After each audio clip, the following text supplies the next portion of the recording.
好啊，咁咧今日咧就拍一條片咧，咁大家講下呢個肺部嘅 SBRT 嘅放射治療嘅須知。咁我哋知道好多早期嘅肺癌，又或者一啲腫瘤走咗去肺嗰度啦，其實用呢一個 SBRT 即係立體定位放射治療，一種高精準，而且係定位係好啦，同埋個高劑量嘅電療咧，係可以將呢個肺部嘅腫瘤咧係殲滅嘅。咁作為一種比較新型嘅一個電療啦，肺部 SBRT 咧，其實喺臨床腫瘤科咧係越嚟越多去做嘅。咁但係好多病人有時咧都有一個疑問，就係關於呢一種治療究竟需要病人同家屬啊，喺成個流程之間需要知道啲乜嘢啊，同埋預期嘅效果啊，幾時電完之後幾時去照去睇到個效果啊，或者有啲咩副作用啊等等咧，其實好多時咧好難去話一個門診嘅時間去解釋嘅，又或者有時解釋完咧，可能翻到屋企咧都唔記得咗啦。咁所以咧，今日我拍呢條片咧，就希望從一個公眾教育嘅資訊咧，係為大家病人或者家屬咧提供一個教育嘅指南。咁當然啦，留意呢一個影片咧，只係一個教育同參考用途啦，就唔係一個醫療建議嘅。如果你自己或者屋企人有啲肺癌或者關於 SBRT 嘅疑問咧，一定要問翻自己嘅主診腫瘤科醫生。呢個簡報咧當中所用嘅一啲圖片係 AI 去改造嘅生成啦，亦都引用一啲發表過嘅文章嘅學術資料嘅，作示範用途，就唔涉及任何真實病人嘅私隱資訊嘅。咁首先我哋決定去做呢個 SBRT 之前咧，當然個病人要喺門診嗰度睇一睇究竟合唔合適啦。咁醫生一般評估咗，發覺原來呢個肺腫咧合適嘅話咧，跟住就會轉介醫院嗰度咧做一個叫模擬定位啦。咁模擬定位即係話做一個模型啦，同埋進行一個電腦掃描畫位。因為每一次做 SBRT 咧，通常我哋講緊做3至5次啦，咁有少部分人可能要做多少少8次咁樣啦，就需要做呢個電腦掃描同埋模擬定位。因為每一次嘅精準度好高，要瞓翻同一個位置。咁同埋咧，亦都好重要就係個呼吸嘅控制。咁呢個呼吸控制咧，後來陣間會講多少少就係話。因為個腫瘤咧，其實大家諗下，佢係一粒好細，譬如2-3 cm 嘅腫瘤。如果電療幾分鐘嘅過程咧，你個呼吸咧係不規律咁樣喐咧，個腫瘤隨住呼吸不斷喐咧，可能誤差有5個毫米到1個厘米都唔出奇。咁變咗呢個治療嘅效果就唔係咁好，因為定位唔夠準啦，同埋都有機會傷到一啲隔離嘅一啲嘅正常嘅肺組織啊咁樣樣。咁做完呢一部分咧，我哋有好多方法，陣間再講點樣控制個呼吸嘅幅度啦。咁做完呢一部分咧，其實就會去一個叫醫生啊，就會去畫位啊，即係定咗個腫瘤點樣去電啊，點樣設計個嗰啲弧形嘅一啲嘅X 光啊，點樣打落去個腫瘤嗰度。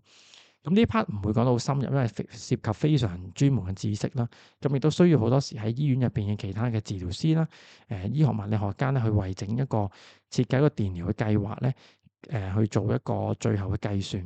咁但係最後咧，其實呢個治療計劃咧就好似做手術咁，未做之前咧，其實醫生有計劃，當中做落去咧，其實亦都要一個變通嘅。咁所以其實做一個電療整嘅過程咧，其實同做手術冇分別，只不過咧手術用刀啦，用熱能去做，而呢個 SBRT 咧就係用一個 X 光，好似一個 X 光做嘅手術咁樣。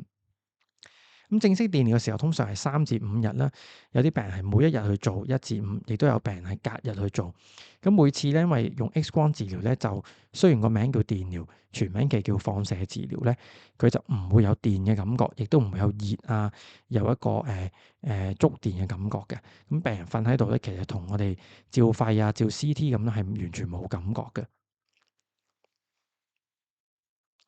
咁所以精準定位咧，對於呢一個我哋電嘅肺腫瘤好緊要啦。因為如果你定位唔精準，你俾唔到好高嘅劑量去殺死嘅腫瘤，亦都有機會傷害到隔離嘅器官啦。咁所以嚟講，我哋喺醫生最重要就係我哋能唔能夠用一啲 CT 或者配合正電子掃描咧，睇到個腫瘤喺邊個位置，同埋同呢啲氣管啊、嗰啲大血管啊，或者係一啲嘅chest wall 一啲嘅肋骨嗰度近唔近咁樣。亦都要每個病人咧度身訂做一個模型咧，俾佢瞓喺度嘅時候咧，減低佢每日瞓位置嗰5次咧嘅唔同嘅咁樣。咁譬如呢一步，第一步就我哋先照個電腦掃描啦。譬如呢個病人咧，佢個腫瘤就係呢個左邊肺嘅前邊咧，呢度有個腫瘤。咁我哋咧其實講副作用咧，或者個治療效果，亦都要睇下個腫瘤喺咩位置。譬如呢一個腫瘤咧比較係前邊啦，隔離係一個大嘅血管啦，前面咧就係一個 chest wall，即係一個肋骨啊，一啲有神經線嘅地方。咁喺呢個病做電療咧，我哋就要醫生就考慮要包含晒成個腫瘤啦，包括嗰啲好似啲蜘蛛腳嗰啲地方都要包含晒啦。咁佢做嘅時候，亦都要諗下周圍咧附近，譬如就係有啲肺嘅組織，咁有機會電呢個位有啲局部嘅肺炎啦。咁通常冇症狀，亦都唔需要藥物治療嘅。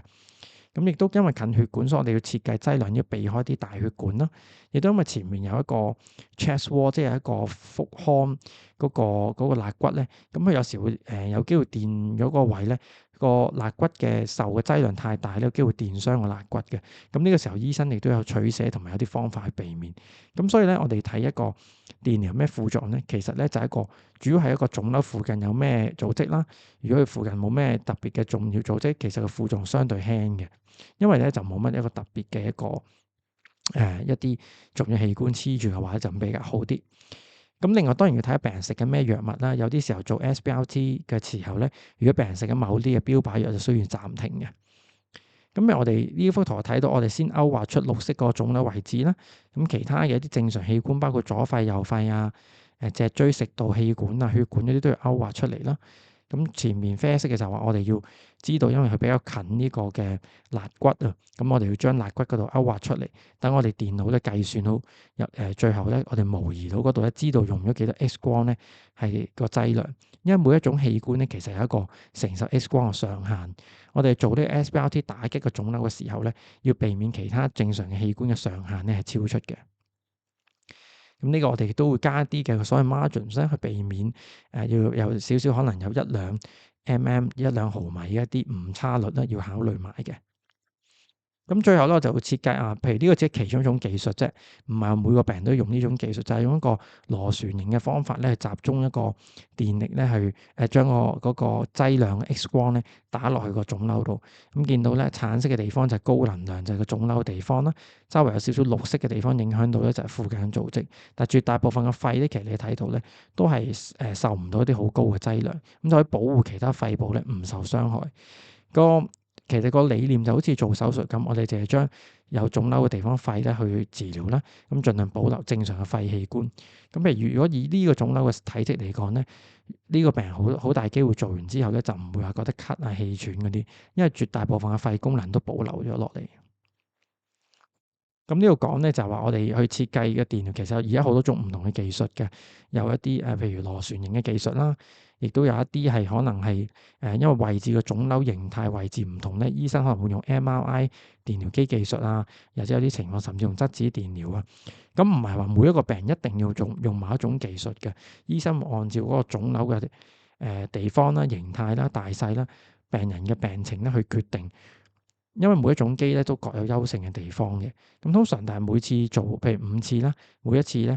去治療嘅時候咧，其實病人只係瞓喺張床，配合呼吸，咁啊儀器就360度咁旋轉，病人唔喐嘅話咧，如果配合得好，一般幾分鐘咧就已經做完㗎啦。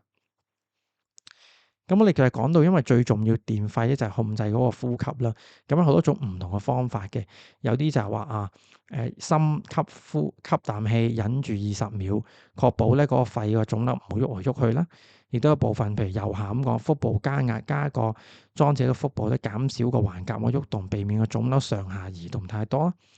亦都有啲叫追蹤系統或者呼吸門控嘅方法咧，去到譬如某一個地方，譬如唞氣噴氣噴到盡嘅時候先電啦，一吸氣嘅時候個機即刻停㗎啦。咁所以咧有好多種唔同嘅方法去追蹤個腫瘤。咁呢個咧亦都要睇返每一個病人用咩機器做咧，醫生會決定㗎啦。咁如果我哋用得到一啲好嘅技術咧，其實我哋電療嘅範圍咧就非常細嘅。咁所以咧亦都越控制得好呼吸咧，個電療範圍越細咧，就傷害隔離嘅組織比較少。咁呢一個我哋叫 motion management 控制呼吸咧，喺 SBRT 治療肺癌咧好緊要嘅。咁但係其實除咗肺之外咧，治療肝癌啊，甚至腎上腺癌咧，其實咧都係要同樣要控制呼吸，甚至某部分嘅腎癌都需要嘅。咁所以咧，其實呢一樣嘢咧係好多地方做 SBRT 都需要嘅。咁呢度就睇呢個呼吸，如果係一個好穩定嘅呼吸咧，上上下下都冇乜大突然間錯得好犀利咧，其實對於整個治療嘅效果咧就會好好多。亦都喺電療期間咧，其實我哋亦都有儀器去監察住個病人嘅呼吸咧，會唔會超出我哋個幅度超出我哋所預計嘅。譬如都要有一下呢個病人突然間有個白色線嗰度，突然間呢個呼吸咧噴氣噴得太多，突然喐咗咧，個機係會馬上停嘅。咁所以係一個非常安全嘅，因為而家有住啲精密嘅影像系統同電腦計算咧，所以佢可以拿捏得比較準確嘅。咁亦都有方法咧，就係話去用咗鏡頭影住個胸腔啊、喐動嘅情況啦，咁去睇住咧究竟個呼吸咧唔好超出我哋所想嘅方法，所需嘅幅度。咁呢個見嘅機器咧都有啲會一路影住喺治療期間影住，用一個 3D 立體嘅方法咧睇住個病人嘅呼吸嘅個胸腔嘅喐動咧，唔會超出我哋嘅上限嘅。咁亦都有一種方法就係話叫忍住道氣啦，俗稱我哋叫 ABC 啦。咁有啲情況我哋會叫病人咧咬住一嚿好似裝置咁唞氣嘅，確保控制個呼吸咧係忍住道氣忍得更加好。咁所以有啲時候有啲病人用呢個方法咧，有啲時候我哋會先叫去私家醫院嗰度咧，去或者公立醫院啦，去做一個叫忍氣嘅練習，睇下個病人能唔能夠適應到個忍氣。因為每一次咧都要忍20秒左右，咁咧大約就譬如治療嗰5次咧，都需要每一次咧都需要做翻同樣嘅忍氣。咁喺度講，其實絕大部分病人，就算年紀比較大嘅病人咧，都係做得到嘅。通常有啲時候咧，可能開頭第一次做唔係咁做到咧，好多時因為個心情緊張，其實放鬆啲配合醫生同治療師嘅嗰個建議咧，通常都係冇問題嘅。咁對於 SBRT 嘅成效，其實局部控制咧，如果我哋俾多個好高嘅 ablative dose，一個消融嘅劑量咧，個強度係可以殺死呢啲腫瘤。咁嚟講咧，係超過90%咧，局部嚟講咧都係可以根治嘅。咁亦都有大量嘅國際研究咧，去證實呢個係一個非常成熟嘅技術嚟㗎啦。咁常見有啲誤區咧，就有啲人好多時會諗話啊，究竟如果我哋做呢個肺部電療會唔會甩頭髮咧？咁答案就係因為呢個輻射 X-ray 唔會經過頭，係唔會甩頭髮，亦都好少話會嘔啊，會食唔到嘢，除非個腫瘤特別近個胃同橫膈膜啦。如果唔係，都唔會有呢啲嘅情況出現。咁常見副作用就係比較電影嗰1-2個禮拜比較攰啲啦，咁多休息咧就可以㗎啦。至於你話電嘅期間會唔會出現咳咧？咁好多時如果譬如引起放射性嘅肺炎咧，有機會乾咳，但係通常喺電療期間出現咧非常少嘅。另外照射區即 X 光經過地方會唔會皮膚紅咧？有機會，但係而家因為個機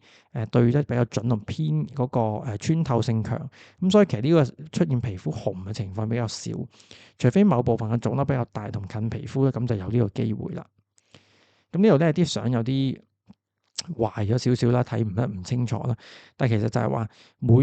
我哋預期嘅變化咧，好多人就會好心急啊，係咪即刻電完即刻睇得到個效果咧？咁樣其實就未有咁快嘅。譬如呢幅圖咁，譬如我哋3個月之後照咧，有時電完3個月個肺仲花多咗，係因為一啲腫瘤壞死咧，個身體有發炎反應嘅。咁我哋有時會用個 PET 去睇下係咪真係仲剩翻一啲腫瘤嘅活躍度啦。咁但係如果我哋係做得多咧，知道其實唔需要咁快評估個疾病嘅。譬如好似呢個病人咧，佢3年之後電完療之後3年咧，你見到個疤痕先開始慢慢形成嘅。咁如果你係對比翻之前咧，好似睇到好似仲花多大笪咗嘅。咁其實呢個唔係個腫瘤差咗，而係個疤痕慢慢形成緊嘅情況。咁呢啲通常病人咧就唔會有咩症狀，亦都唔係有乾咳嘅。咁4年之後咧，我哋再睇咧，其實嗰個疤痕一路慢慢形成到一個好似局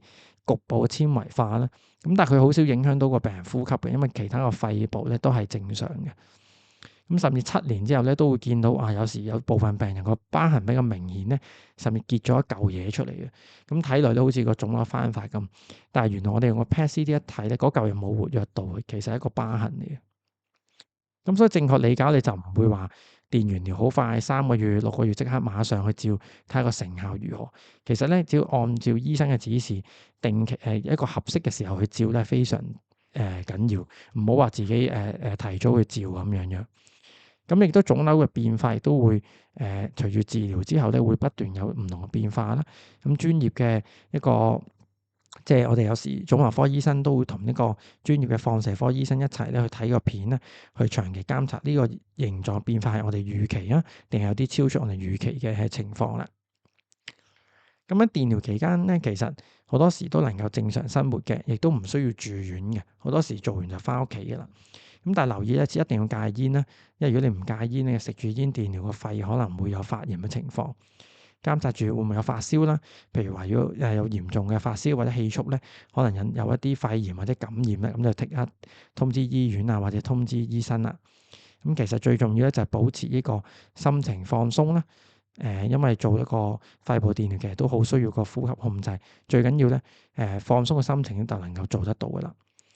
咁所以咧喺呢度咧就今日好快咁講解咗成個肺部嘅 SBRT 電療嘅一啲嘅簡介啦。咁希望呢一份嘅video 會作為一個教學同埋參考用途。但係如果病人每一個病或者你哋家人有問題，其實最好咧都係問翻自己主診醫生啦。咁如果大家有